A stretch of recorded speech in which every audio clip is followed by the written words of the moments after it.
or drink your coffee right here with the view. So you enter our units, and I'm in our Calma suite. Of course, you have the CR right here, and let me show you what it looks like. Ayan. Very, very simple lang. Hindi siya overstimulating. You also have your alcohol. When you come in, mabango siya, and you will feel very refreshed, especially when you're taking a bath, when you're toileting, stuff like that. And we also have our kitchen area right here. Yan.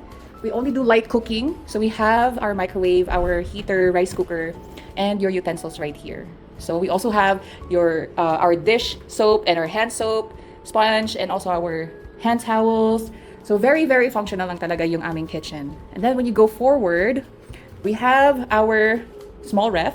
You can also have your coffee. This is free. Yung coffees namin is free. You also have your mugs. And of course, we have the trash bin right here for your trash. And then swipe tayo dito. This is our table, good for 4 people. You can enjoy eating right here, laughing with your friends or family. And we also have a small mirror right here. Ayan, hello. For your picture, selfie, or groovy. So you can really enjoy it in this area right here as well. Swipe tayo dito sa right side. Our TV, it's a smart TV. We have Netflix already, YouTube, and we also have our Wi-Fi right here. Swipe tayo sa right side again. This is a sofa bed. I-extend nyo lang ito, and 2 more people can stay in here. So yung accommodation po namin is up to 4 packs. 2 people can fit here, and another 2 right here, or even 3 if you have kids. So very, very simple lang po yung aming unit.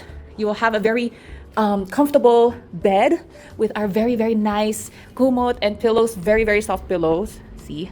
Wow! So you will definitely feel rested with our queen bed right here. Then we have our mirror for your selfies, for your groupies. Very, very aesthetic area right here. And then our most favorite area is our coffee table, where you can go muni-muni, take your coffee or drink your coffee right here with the view. Ayan, this is our view from our coffee table, and also from your bed naman din. See, as you can see everything from here. Ayan, super beautiful. And you can do your reflections, meditations dito na area. Ayan, and you also have the closet where you put your gamit inside. So, ayun, very, very functional lang. We did not make it too overstimulating. Gusto po namin na pagpasok ng mga guests namin, mapapawaw sila because maluwag siya na area. As you can see, maluwag talaga siya na area. Pwede kayo mag-TikTok, pwede kayo mag-dance or whatever. But, you know, for safety pa rin siya. Just be safe lang sa pag-dance nyo. Kasi we have our carpet here, baka ma-slide kayo. Though, hindi naman siya maano naman. But, you know, for safety reasons pa rin. So, ayun. Ayan siya. So, I hope we are able to host you in the future. Just message us from our social media handles and we'll be able to cater you. Almost fully booked na po kami ng February. We still have slots in March and April. And we know that April is a Holy Week. So, yeah. We'll see you guys soon. Bye!